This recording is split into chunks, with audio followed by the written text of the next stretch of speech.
Hey hustlers, welcome back to my channel. If you are new here, my name is Jasmine, aka Jazz Hustles, and I am a 20-year-old Amazon seller. I started selling in the beginning of last year and I'm still going at it. As you guys can tell by this title, today I'm going to be telling you guys the 4 things that you need to know when trying to win the buy box to make sales for Amazon FBA. I get this question a lot of times and a lot of newbies really do not know how to win their first buy box. The buy box, of course, if you guys don't know, is the first price customers see once they click on a listing. I know that a lot of people buy off Amazon, so you are most likely familiar with it. If you haven't already, make sure to like it up, subscribe for more, and let's get to this video.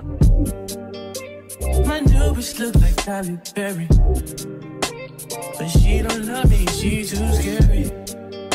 Now the buy box is basically like a billboard, the first price that customers see once they click on a listing, right? So you know how multiple times there'll be a listing, let's say that I want to purchase this Apple mouse, right? There's gonna be many sellers, well, not Apple, because Apple you cannot sell. Us resellers cannot sell Apple. There's going to be many other sellers on listings, and the person who is winning the buy box at that moment is going to be making the most sales, because most of the customers don't know that multiple sellers are actually on that listing and they can order from multiple sellers. So most of the time, the person who wins the buy box gets the most sales. Now, I get a lot of questions asking me how to win the buy box and how to stay in the buy box. Now, I'm going to be showing you and talking about a few aspects that Amazon looks into, or like, I don't know if it's like a bot. I'm pretty sure it's like a bot that looks into which sellers should win the buy box. Now, the first thing is, of course, the price. Now, if you have the cheapest price or near the cheapest price, then you most likely will be able to win the buy box way more than a seller who has the price the highest. Now, Amazon wants the best seller for their customers, right? So they want the best pricing. They want the quickest shipping. They want the best reviews. And they also want, usually at the end, is the stock count. So there's 4 aspects when it comes to how to win the buy box. Now, listen up, pay attention, because a lot of people ask me this.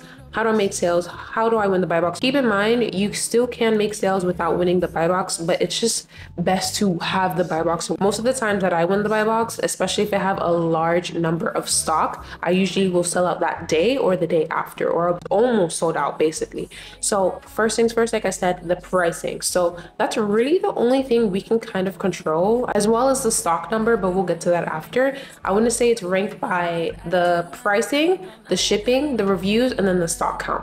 So 4 aspects, 4 little things that you should keep in mind when trying to win the buy box for a listing. Now, the pricing we can control. We can always put our price higher, we can put our price lower, whichever we want. You want to make sure that you have the price competitively. You don't always have to price it the cheapest, just because if you go into the buy box statistics on SellerAmp or Keepa, the buy box analyst or whatever, you will be able to see what the buy box has been at and which seller won the buy box at a given time, right? Now, not every seller is going to be winning the buy box who has literally the cheapest price. Sometimes most listings will actually have sellers who are winning the buy box currently and have $5 over the cheapest price.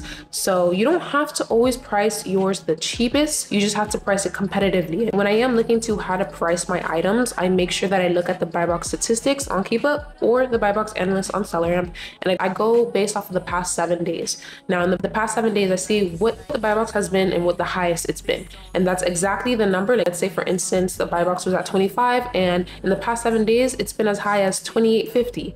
I know right now that I'm most likely going to be putting my price less than 28.50. I don't have to put it at 25 just because it's at the cheapest right now, but it also really just depends on how quick you want to sell your items. If you're doing more arbitrage, I feel like you should, if you see that it's going for 28.50 in the past 7 days, around that range, I would suggest squeezing the most profit out of a product. If you're doing wholesale, which is what I am into right now, you can deal with more volume, so your margins can be lower because you can just keep restocking.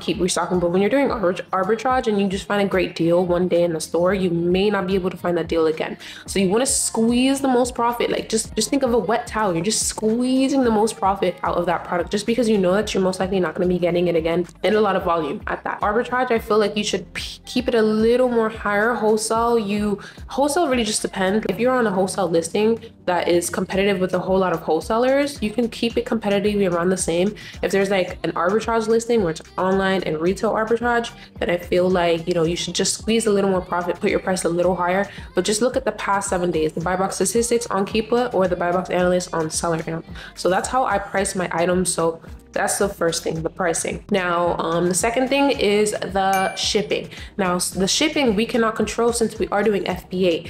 We really just have to wait until Amazon gets our units and scans them all in, and then they will be able to figure out how quick the shipping is going to be. So let's say, for instance, for example, I shipped out a product a month ago and my price is at $25. But let's say another seller shipped out their products a week ago and their price is at $20. I'm most likely going to be favorited to win the buy box because my units have already been shipped out a month ago. Even though my price is $5 higher, they will most likely choose the quickest shipping as well. They want the best for their customers, and that's why they have the buy box. Now, let me just keep in mind that sometimes a buy box won't be on a listing, and that's called a suppressed buy box. The buy box is suppressed. You don't really want to disregard it because you can still make sales. I've had many sales when it comes to suppressed listings, but you just have to keep in mind that the sales, the estimated sales of that listing may go down just a bit because, I don't know, when customers see that there's no buy box, there's no add to cart buy now button, they will automatically think that it's sold out, and it looks kind of sold out. And when I'm thinking that, when I used to be a customer and I did not know anything about Amazon, I kind of clicked away from the listings that did not have an add to cart buy now option. So I definitely believe that. But yeah, suppressed buy box, the estimated sales does get lower. But the thing is, with suppressed buy box, sometimes Amazon chooses to take it away from the listing because there's no competitive sellers and they don't want to promote any sellers that are price gouging or the shipping is just too long and stuff like that. So they look at their competitors' prices like Walmart, Target, Kohl's, stuff like that, and they wanted to be in that range or a little higher. Amazon usually is a little higher when it comes to comparing. But if it's like too high where it's like every other platform is selling for $20 and all the Amazon sellers that are on the listing are selling it for like $50, they're going to suppress that buy box real quick. You know, if you want the buy box to be back on the listing, what you can do is go to the Keepa graph and look at that pink line and see when the pink line was existent, meaning the buy box line.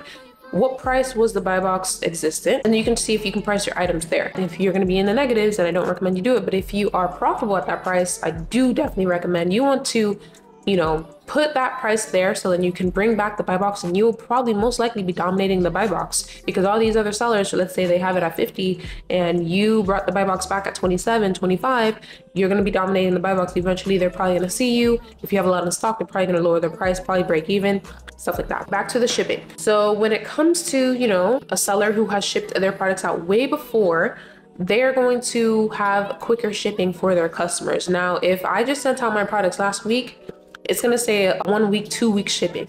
Now, if someone sent it out a month ago, it's going to be like 1 day, 2 day shipping, right? So that's one thing that we can't control. It's the pricing, the shipping, and now next is the ratings and reviews of the seller. You know, they want to promote the sellers that are best for their customers. So they want to make sure that the seller that they are putting on to win the buy box has good ratings, good reviews, and stuff like that.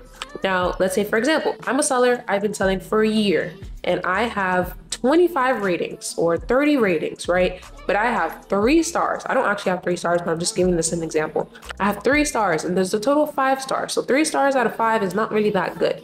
Let's say there's a seller who just started last week and they only have 2 ratings, but they have 5 stars. That seller is most likely going to be favorited to win the buy box because they have 5-star ratings. Even though they only have 2 reviews, they have 5-star ratings. I have been selling for a little while now. I had like 30, 25 reviews and this seller only had 2, and their ratings are way higher than mine, then they will most likely be favorited to win the buy box. Now that's the next thing. We can't really control the ratings and reviews, so that's why I said like the pricing is probably the main thing that we can control, and that's why it's really important to reprice your items competitively. Always check up on your listings and stuff like that. The last thing is the stock count. Now I feel like Amazon favorites the sellers who has the most in stock, but it's like a really small percentage of, you know, like all the other 3 things that we were just talking about is way more important than the stock count, but you would like to factor in the stock count. Now, most of the time when a seller has, let's say for example, 50 units, right? And they have their price $25. Let's say there's a seller who has their price at $20 and they only have 2 units. They most likely will pick the seller who has their price at $25 just because they have more in stock. They don't really like going back and forth. Like there's a lot of listings where it's like back and forth. The seller wins in 1 minute, the seller wins in an hour, the seller wins. Sometimes they usually just try and favorite the sellers who have the most in stock. And that's why whenever you are winning the buy box and you have a lot in stock, you most likely will notice that you're selling out in that 1 or 2 days, or you're almost sold out, right? Now, if you only have a few in stock, you may win the buy box for a few minutes, a few hours, maybe a day or less, but it won't be as long as a seller who has way more in stock. So just keep that in mind. Those are the 4 things when it comes to the buy box. I know this is like a frequently asked questions, but a lot of people ask me, how do I win the buy box? How do I make sales? That's pretty much it. But those are the 4 factors that you need to keep in mind when trying to win the buy box for Amazon FBA. Like I said, if you win the buy box, you're gonna be making those sales. Okay, hunty? Okay, you need to make those sales. You can still make sales without winning the buy box, but it's best to win the buy box, okay? That's pretty much it with this video. If you guys haven't already, make sure to like it up, subscribe for more, and also follow my Instagram, Jazz Hustles, and my TikTok, Jazz Hustles. I'm now releasing the date of my Hustlers Academy that is coming out April 30th, so save the date. It's gonna include everything that you need to know when selling on Amazon. I'm gonna do a better video explaining all of it, maybe in the next video. You guys are gonna be seeing this video April 19th, so we have a few days. So if you haven't already, make sure to stay tuned, subscribe, push the little bell, follow all of my socials, and that's pretty much it. If you get to the end of this video, comment the word hustle down below so I know you're serious about this business. And I have a little surprise for you guys. I want to make sure that you follow my Jazz Hustles vlogs channel. I have a little thing coming up, you know, a little something coming up. So definitely go on there. I'm also going to be doing little ebook giveaways for every video on my vlog channel after I hit 1,000 subscribers. So get me to 1,000 subscribers and you're going to be winning a free ebook. Okay, thank you guys so much for watching, and I'll see you guys real soon on the next one. Peace. I better find your loving. I better find your heart. I better find your loving. I better find your heart. I better find your loving.